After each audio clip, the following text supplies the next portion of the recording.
Welcome to Hannah's Heart. So Hannah, she's just one of the women who did struggle with infertility in the Bible. No matter who we are, we can be inspired by the fact that Hannah took her pain to God, and God heard her and was with her. So when she was praying at the temple, she had been weeping and not eating, and her lips were moving, but her eyes were closed, and the priest was like, "Hey, why are you drunk at the temple?" It can become an obsession when you want wanting a child so deeply. and desiring that baby and to be a mama. Every holiday, every Mother's Day. This is not a show that's going to promise you a certain outcome, but this is a show that says, however God answers your cry, we know that He's enough.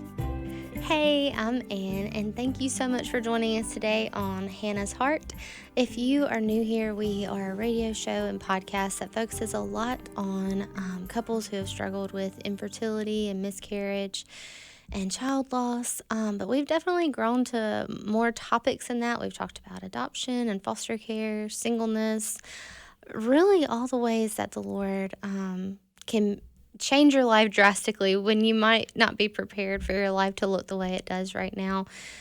We just want to commit to being there with you, walking beside you as we all face things that we are not necessarily prepared to face and have to grieve what we kind of pictured our life to look like. So if you are not new and you've been sticking around for a while, thanks for being back. We're excited that you're here, and it means a lot for you to be here today. We have on today a continued story of a few weeks ago. The show came out, and we are talking about child loss and a new book coming out. At the time of that recording, Ashley's book was about to release, and so we were really excited for her book to come out. It's called Cradled and Hope, and so she's going to be on today to go into more detail about her book, and we so encourage you to go find your copy today. Ashley, are you with us? I am. Thanks for having me back. Yes, thank you so much for coming back on today. A few weeks ago when your other show aired, we kind of got more in detail of kind of how your story began and the grief process. And do you mind giving us a little recap about that and talking about your sweet girl? Yeah, absolutely. So my name's Ashley Oliger, and I'm from Wichita, Kansas, and I lead a ministry here called Bridget's Cradles, and that was founded in memory of our daughter, Bridget Faith, who was stillborn in 2014 at 24 weeks, 5 days. And I had complications in my pregnancy, including a subchorionic hemorrhage, and I was on bed rest for 11 weeks. And after those 11 weeks, she was born into heaven, and in that moment and just this tragic, heartbreaking experience where even though we knew that it was a possible outcome, we were just in shock and grieving. And in that moment, the hospital staff put her in this, traditional hospital blanket, and she was only 13 ounces. So she wasn't even a pound, but she was perfect. And after she was in this big blanket, we felt like we couldn't really see her or feel her weight. And so my mom pulled out this cradle that she had made just a week before. God had given her the idea to knit the sides up of a blanket and have this little cradle to hold her in. And that cradle changed our life and was the catalyst that started a nationwide nonprofit. Mm-hmm. And so these little cradles that we have, they are designed to hold babies that are stillborn in the second trimester of pregnancy. They're knit or crocheted, and they're just designed to not only be a functional way to hold a baby, but also just a very dignifying, sacred way for families to hold their baby, to bond with their baby, to take photographs, and also, if they choose, to bury their baby in the cradle or to have it as a keepsake. For us, we chose to bury Bridget in her cradle inside the casket. That was just very comforting for us, but some families will hold on to it and put it in a shadow box, or some parents will even tell me that they sleep with the cradle because it was the only thing that touched their baby and that was physically present with their baby in the hospital. And so these little cradles, we've donated them now to over 1,600 hospitals in all 50 states. I think at this point of 10 years of being a nonprofit, we've donated over 250,000 cradles and keepsakes, and the Lord just keeps opening doors for us to minister to families across the country, not just with the cradles, but with the comfort of the gospel. And so we have a podcast by the name of Cradled and Hope. I just wrote the book, as you mentioned. And then we do various remembrance events throughout the year, including Wave of Light on October 15th. So we do a lot of different things in our ministry, but at the core is the gospel, because that is our greatest hope. That's right. That's right. Oh goodness. It's such a weird thing to be because that is amazing that y'all have sent out so many cradles, and as you walk through infant loss, you know how special those keepsakes or the things that you did bury with your baby, are.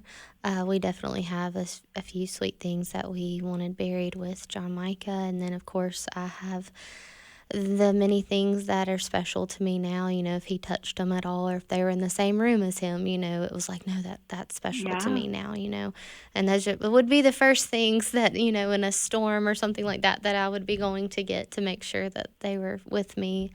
But I hate the need for them. I hate I that know. we have such a big need, but as we know, our babies were not the last babies to die, and it's a daily thing that people are unfortunately going through. So your ministry is so needed, and I'm just so thankful that you're willing to let the Lord use the most intimate moments of your life as you've grieved your sweet Bridget, that you're able to share that and inspire others to learn more about Jesus along the way as they walk through grief. Because a lot of times I've been a Christian for a very long time now, and have, I would consider myself a, good relationship with the Lord and all that. But when you're walking through grief, it can bring out the ugly in you, and I have definitely seen that in me. I can be okay one second and the next, like, not acting like myself, and not really able to understand or explain why mama's not happy right now, and so yeah, your book, me getting to walk through it the last few weeks has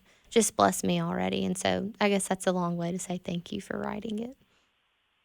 Well, thank you. And just to piggyback off of what you were saying about just the bittersweetness of having a ministry like this. Yeah. And I'm sure you feel the same way about your program here. Mm-hmm. It's like you wish that you wouldn't ever have to have it, that you That's didn't right. need to be doing this, and that other moms and families weren't experiencing this. And so it's interesting with Bridget's Cradles, it's a nonprofit that we wish didn't need to exist. And every time we send our cradles out to hospitals, we pray over them and we pray that they're not needed.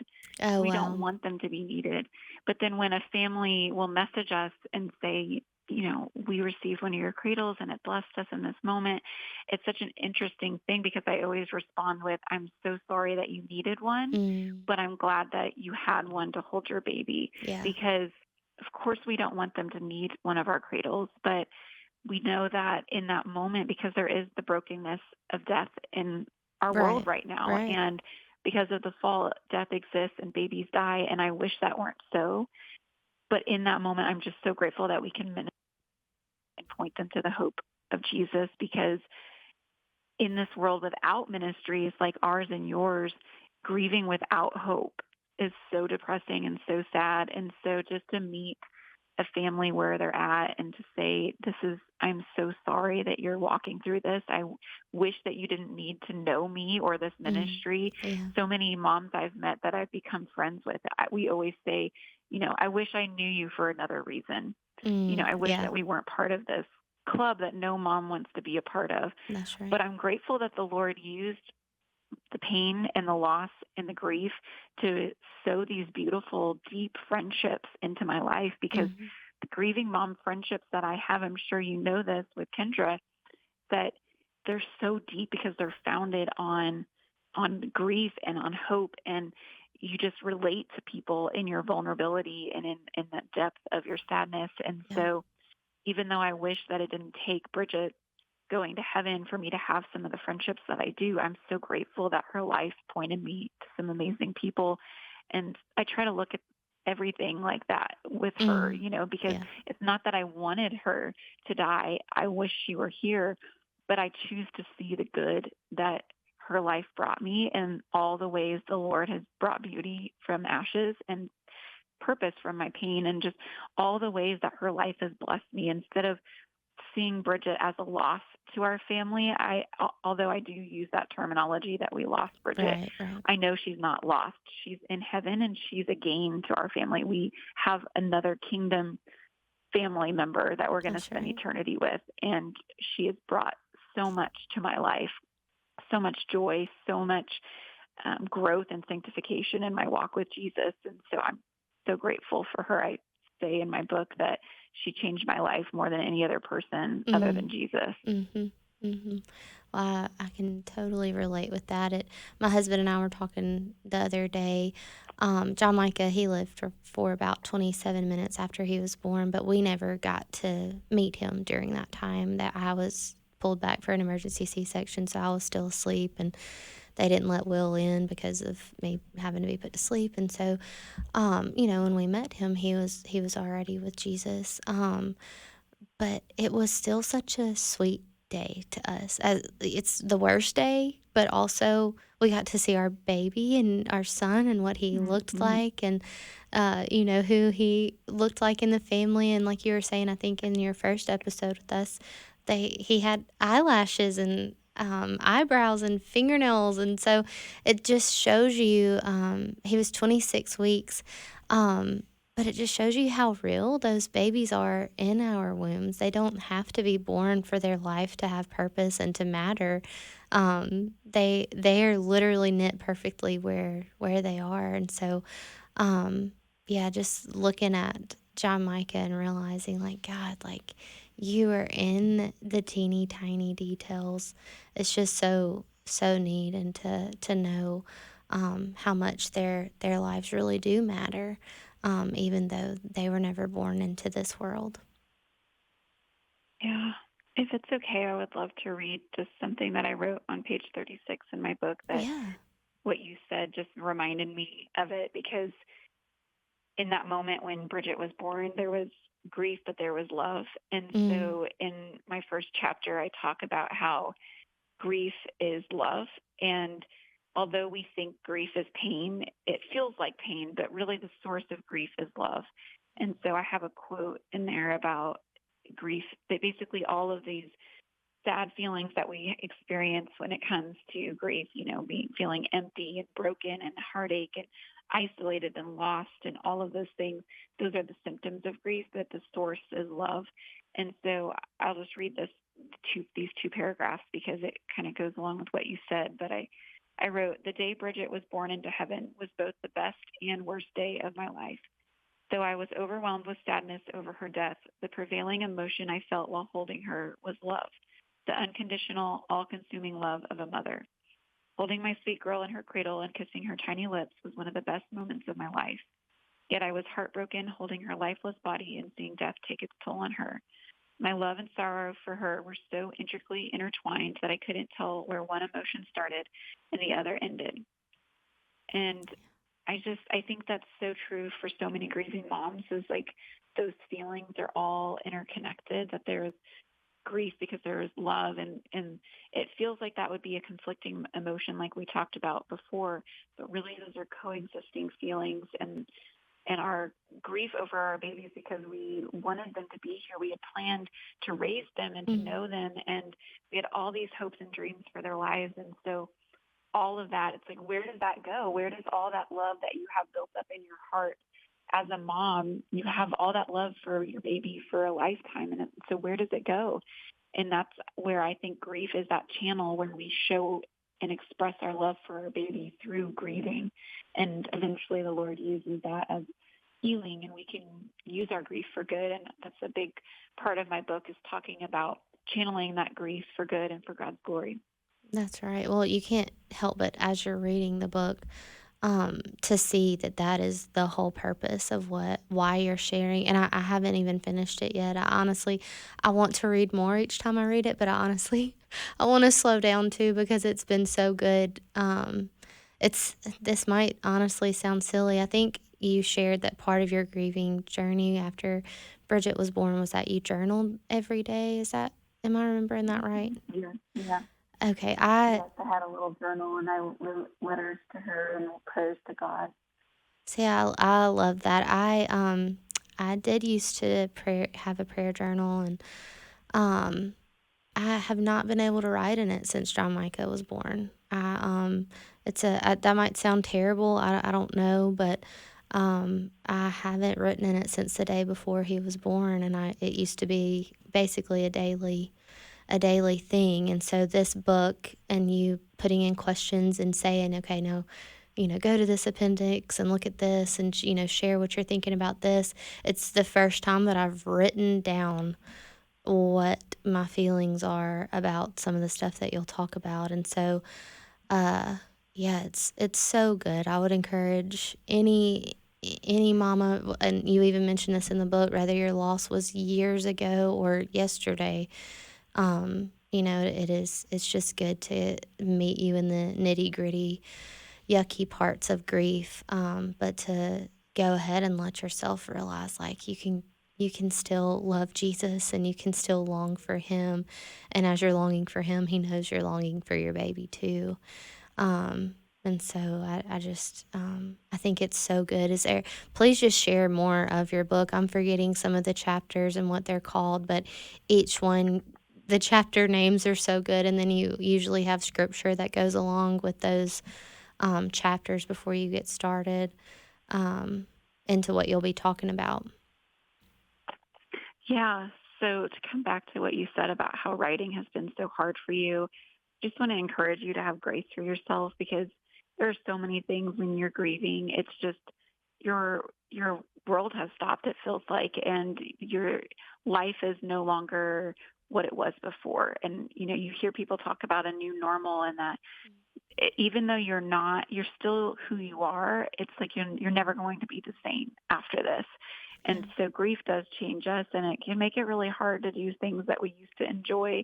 I know for me, like I was really working out and lifting and things before my dad went to heaven, and then I've had a really hard time lifting. I'm still doing my walks and things I really enjoy, but I've just had to say, give yourself grace. You've been through trauma and loss, and that will come back again. Yeah. But I think it's hard as women. We expect ourselves to just be doing all the things that we used to do.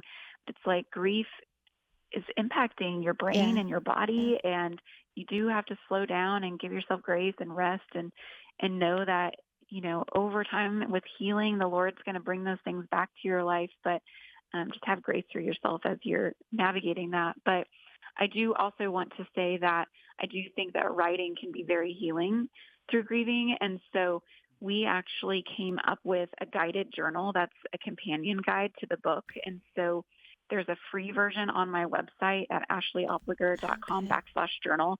You can download it, and there's like fillable fields you can type into. And so it has all of the journal prompts from the book and all the action steps, all of the scripture. It's listed out, and there's different charts and guided prompts, a lot of letters to God and letters to yourself, just different prompts to really allow you to process what you're learning in the book and process your grief and your pain with the Lord. But we also are about to publish a printed version of that guided journal. So it's kind of like a workbook. And so that will be available on Amazon soon, if not already. I don't know when this episode is releasing, but we're going to be having that as well. So there's a free version on my website, and then there will be one on Amazon. And it's essentially a companion guide to the book so that you can write and journal and pray through the book and what the Lord's teaching you as you're on this journey with him. That's really neat. So the book that I was sent is, I don't know what the terms are before the book is actually published, but it's a larger size copy. Like there's space on each side of the page, and the advanced reader copy. Okay. So I've been making notes and prayers and things like that. That's neat to have. But to have a separate journal with that, and I can so see how prompts could be very useful and just helpful because it's there's definitely times, especially in the beginning. I think I just remember feeling like I don't even know what to pray. Like my prayers weren't answered, like, just so I don't know what to pray now, like, God be with us, I know, because I do know that John Micah is in heaven, so he doesn't have to be prayed for anymore. But we, we got the wrong diagnosis for John Micah. We were told that he had one thing, and then everything was going to be okay. And this, if your baby's going to have anything at all, this is what you want your baby to have. And all of a sudden, I had decreased movement, and so I go to the hospital, and then within 45 seconds, not 45 seconds, 45 minutes, he was born, and he the whole time had a tumor and not what they thought he had. And so it was just during those weeks after we had gotten a diagnosis, it was like, okay, dear God, please heal him, or, is he going to have surgery? If he does have to have surgery, please be with him then. It was never, he might not make it. It was always, oh, he's going to make it. It just, is he going to have surgery or not, And so it was like, after he was born, it was like, I don't know what to pray now, God. Like my prayers, I was praying wrong the whole time, So that's just been a weird thing to kind of have to walk through of like, I don't know. I'm sorry. I'm sharing details no, right now. No, I completely understand what you're saying. And there's a verse in the Bible that talks about, when we don't even have words, that we just have groans, like the Holy Spirit intercedes on our That's behalf. right. Because Yeah. there are times when you're so sad and you're grieving and your heart just is so overwhelmed that you don't even know what to pray for. And you can just cry out, and your tears are prayers. And the Lord just wants to hear from us. He wants to hear our heart. And even if that's, questioning him or getting angry at him. I remember at one point after Bridget went to heaven, I went to the cemetery late at night, which I know that sounds a little weird, but I was just in this really fog of grief, and I went out to her grave, and I was like yelling at God, not, just processing like all these feelings, like, why, God, why, and I don't even exactly remember what I said, but it was like honest in the moment. And God already knows our hearts. He knows what we're feeling. He knows if we're angry or upset, if we're questioning him, if we're doubting. And so what's more important than turning away with those questions and saying, okay, well, I have these questions, I'm going to just go figure it out on my own and deconstruct my faith and, turn my back on him because I don't want to believe in a good God that would allow my baby to die. I think what's healthy is to bring those questions and those hard theological stances that you're like, well, I want to know why. I want to have biblical truth and answers for these questions, and bringing them to him and bringing those honest, hard questions to him and those emotions. Because the times that I've just been really honest with God, it's been moments of breakthrough for me when I can just tell him what I'm really feeling. I mean, I had a moment this year after my dad was killed by a drunk driver, and I had to watch him suffer for a week in the hospital and die at the hands of someone else's reckless decision. And I remember thinking, like, God, you could have prevented this. Like, couldn't you have changed the route, or did something to prevent my dad from being in the path of such a reckless driver? And I remember crying out to God and saying, God, you're so cruel. And it just came out. I don't really believe that, but it just came out. Yeah. And it was healthy for me to have that come out, because it was like, well, if I'm believing that about God, then that's going to affect my relationship with God, because having a relationship with a God that you believe is cruel and would purposely do this to your dad or to your baby, like, that's going to cause mistrust in your relationship. Yeah. And so once I just got that out, that was lingering in my mind and in my heart, it's like I could process that with him. And I'll never forget, I was in a Good Friday service. I was out in Denver. I was doing a grief intensive counseling out there after my dad went to heaven. And I went to this other church for Good Friday service, and they had this beautiful moment of worship, and they were talking about the Last Supper and Jesus dying on the cross. And again, just like I told you in the last episode with that moment in the hospital where I saw Jesus' crucifixion on the ceiling, like a vision of it, I just was imagining what Jesus went through for me to have the hope of eternity and to see my dad again, and that one day my dad's grave is going to be empty and Bridget's grave is going to be empty. And as I was imagining what it took for him to promise me that, I thought, he is anything but cruel.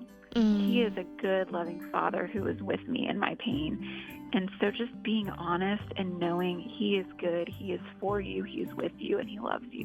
That's right. And he can handle anything we bring to him. I mean, he really can. I feel like there's a pressure sometimes to look clean for him and, have everything put together, but he does. He already knows that we're not put together and that we're real broken. But I do think it does something good for us to acknowledge that and to offer that to him. Ashley, thank you so much for coming on. I think we could talk again for another 2 or 3 shows. So I'll have to have you back on. But thank you for sharing about Bridget. And don't forget to check out Ashley's new book, Cradled and Hope. You gotta read it. Thanks for listening to Hannah's Heart on American Family Radio.